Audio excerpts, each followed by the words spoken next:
नमस्कार। हम आज किसान के मुद्दों को लेकर के बात करेंगे। किसानों के बारे में कोई भी सरकार ध्यान नहीं देती है, मात्र वादे ही करती रहती है।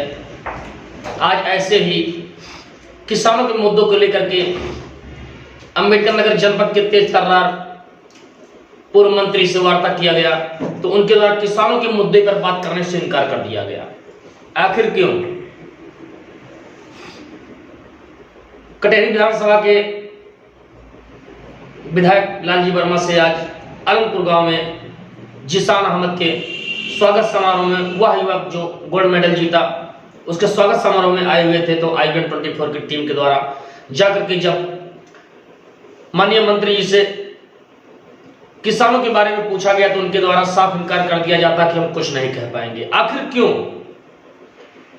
तमाम मंत्री विधायक हैं, तमाम ऐसे लोग हैं जो किसानों के मुद्दों को लेकर के बात करने से इनकार कर देते हैं। जहां दावे तो ठोके जाते हैं कि योगी सरकार में किसानों को अहित हो रहा है, तो वहीं विपक्ष के नेता भी कुछ भी कहने से इनकार कर रहे हैं। देश में विगत 18-19 में करीब 12,227 किसानों ने आत्महत्या कर लिया था। वहीं यूपी में भी 177 किसानों ने आत्महत्या कर लिया था। अब की वर्ष आसमानी कहर इतनी जबरदस्त रही कि यहां पर भी किसान के द्वारा आत्महत्या किया जा रहा है। अभी कुछ दिन पहले इब्राहिमपुर थाना क्षेत्र के जगन्नाथपुर में एक किसान फांसी लगाकर आत्महत्या कर लिया, तो वहीं दूसरी तरफ उसी थाना क्षेत्र के दरियापुर बंजारा में करीब 65 वर्षीय एक वृद्ध फसल देखने जाता है। फसल पूरी तरीके से बर्बाद थी। जहां से वापस आता है घर पर, चारपाई पर सोता है तो सोता ही रह जाता है। उसे हार्ट अटैक से उस वृद्ध की मौत हो जाती है। आखिर कोई भी सरकार क्यों नहीं किसानों की तरफ ध्यान दे रही है? किसानों को चौतरफा मार झेलना पड़ रहा है।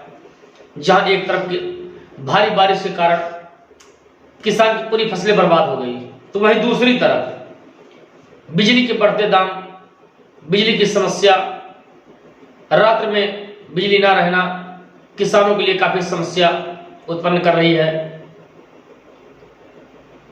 महंगाई चरम पर है, तो वहीं योगी सरकार के द्वारा किसान की आय दुगनी करने का वादा तो किया गया, लेकिन वास्तविकता ऐसा कुछ नहीं होगा।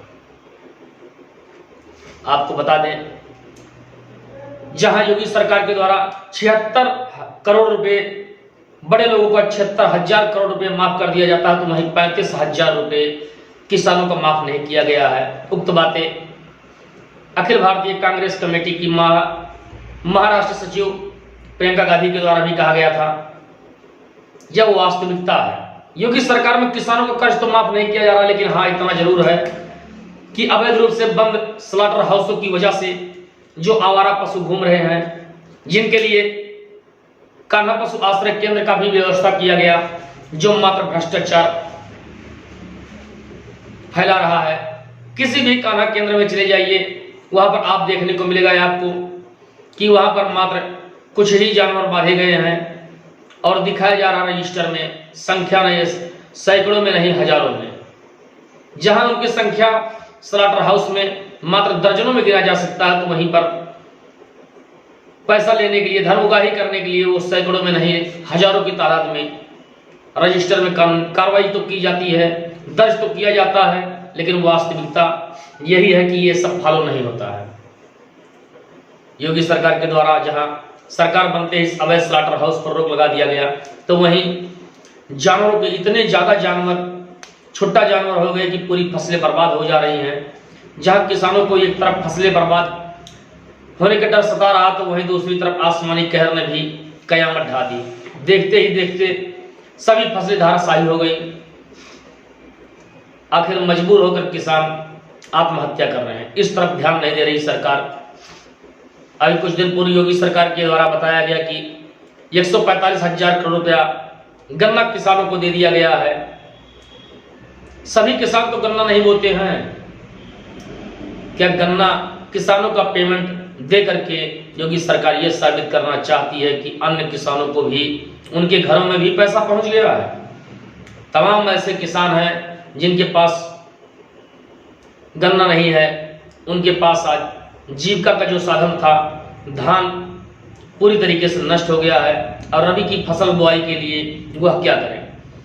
तमाम ऐसे किसान हैं जो बैंकों से लोन लिए हैं, ऋण लेने के दौरान ऋण न चुकता करने के चलते इतनी ज्यादा मानसिक उत्पीड़न का शिकार हो रहे हैं कि वो आत्महत्या करने के लिए विवश हो रहे हैं। इसी संबंध में आज आलमपुर गांव में आए हुए पूर्व मंत्री लालजी वर्मा से जब वार्ता किया गया तो किसानों के बारे में जब मुद्दा रखा गया तो उनके द्वारा कहा जाता है कि हम कुछ नहीं कह पाएंगे। माननीय मंत्री जी किसानों के मुद्दों को लेकर के बात नहीं करना चाहते हैं। उद्घाटन के लिए उनको समय है, सम्मान के लिए उनके पास समय है, लेकिन किसानों के मुद्दों पर बात करने का समय नहीं है। आखिर किसानों की क्या गलती है? वह किसान जो हर थाली में रोटी पहुंचाता है, देश के हर थाली में, चाहे वो कोई अधिकारी हो, कोई कर्मचारी हो, कोई आम जनता हो, कोई मंत्री हो, कोई विधायक हो, या यहां तक कि मुख्यमंत्री प्रधानमंत्री हो, इन्हीं किसानों की मेहनत, इन्हीं किसानों के खून पसीने की कमाई, इन्हीं किसानों के द्वारा पैदा किए गए अन्न आज सरकार के थाली तक पहुंच रही है, लोगों की थाली तक पहुंच रही है। लेकिन उन्हीं किसानों की आय दुगनी करने का वादा तो किया गया, वास्तविकता लेकिन यही रहा कि आय दुगनी नहीं हुई। मजबूरन किसान आत्महत्या के लिए विवश हैं। आखिर यह सरकार किसानों के कर्ज को माफ क्यों नहीं कर रही है? तमाम बड़े बड़े वादे किए गए किसानों के लिए। कोई भी सरकार, कोई भी हो, पक्ष हो विपक्ष हो, कोई आगे बढ़कर के क्यों नहीं साथ दे रहा है? किसान आंदोलन करीब 1 साल से चल रहा है, उसके संबंध में भी कोई जवाब नहीं देते हैं। मात्र दिखावा के लिए विपक्ष के कुछ लोग 1-2 दिन धरना दे करके दिखाते हैं कि मैं किसानों के साथ हूं, दावा करते हैं मैं किसानों के साथ हूं, लेकिन क्या वास्तविकता में ऐसा है? कोई भी पार्टी किसानों के हित में बात करने के लिए तैयार नहीं। आखिर स्लॉटर हाउस बंद करा दिया गया, जो अवैध स्लॉटर हाउस चलते थे। आपने एक तरफ स्लॉटर हाउस बंद करके यह तो साबित कर दिया कि हाँ आप हिंदू धर्म के संरक्षक हैं, लेकिन दूसरी तरफ किसानों की फसलें भी तो बर्बाद हो रही हैं। किसान पूरी तरीके से तबाह हो रहा है। किसानों की हालत इतनी ज्यादा दयनीय हो गई है, इतनी ज्यादा खराब हो गई है कि छोटा जानवर उनकी फसलों को तहस नहस कर दे रहे हैं, उनकी फसलों को पूरी तरीके से बर्बाद कर दे रहे हैं, लेकिन उनके लिए कोई व्यवस्था नहीं हो रहा है। मजबूरन किसान आत्महत्या के लिए विवश है। आंकड़ों के अनुसार 2018-19 में देश में 12,227 किसानों ने आत्महत्या कर लिया। तमाम ऐसे मामले हैं कि जो सर्वे के दौरान किसानों के आत्महत्या के मामले को उठाया ही नहीं जाता है। आपके इब्राहिमपुर थाना क्षेत्र के जगन्नाथपुर में युवक की मौत हो गई, किसान की मौत हो गई। दरियापुर बंजारा में किसान की मौत हो गई, लेकिन कोई भी क्षेत्रीय लेखपाल हो, तहसीलदार हो, एसडीएम हो या जिलाधिकारी हो, कोई भी मौके पे नहीं पहुंचा। उसकी मौत कैसे हुई इसकी कोई जांच नहीं हुई। जहां एक तरफ शासन के द्वारा यह कहा जा रहा है कि क्षेत्रीय लेखपाल जाकर के सर्वे कर रहे हैं, लेकिन वास्तविकता यही है, सिर्फ कागजों तक ही सर्वे चल रहा है। 100 किसानों में मात्र 1-2 गिने चुने जो तहसील और जिले पर जाने वाले हैं, उन्हीं का सर्वे हो रहा है, उन्हीं के खेत का लिखा पढ़ी हो रही है।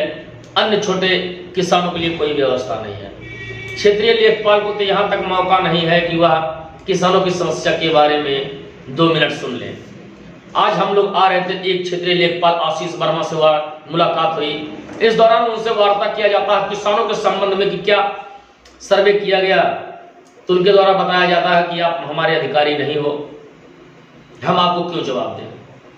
इस संबंध में जब टांडा के तहसीलदार से वार्ता हुई तो उनके द्वारा बताया जाता है मीटिंग में है, किसानों की समस्या के लिए हमारे पास समय नहीं है, सर्वे हो रहा है। तो क्या किसानों के लिए कोई भी सरकार हो या प्रशासनिक अधिकारी हो ध्यान नहीं देता है?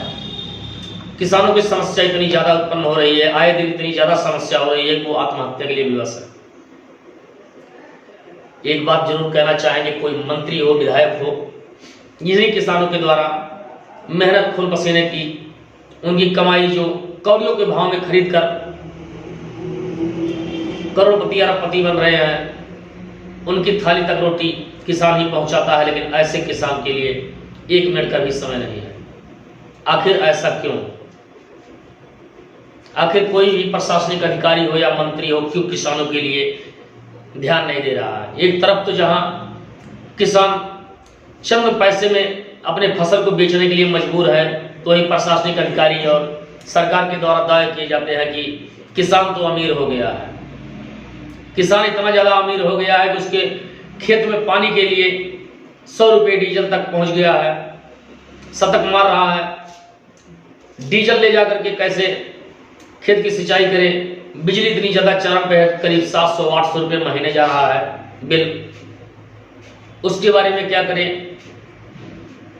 तीसरी तरफ आसमानी कहर है, तो चौथी तरफ आवारा छुट्टे जानवर। किसानों को तो हर तरफ से बस मार ही पड़ रही है, चौतरफा मार। किसानों के बारे में कोई भी अधिकारी, प्रशासनिक अधिकारी कुछ भी करने के लिए तैयार नहीं है। मैं अरविंद यादव, IBN 24 अम्बेडकर नगर से।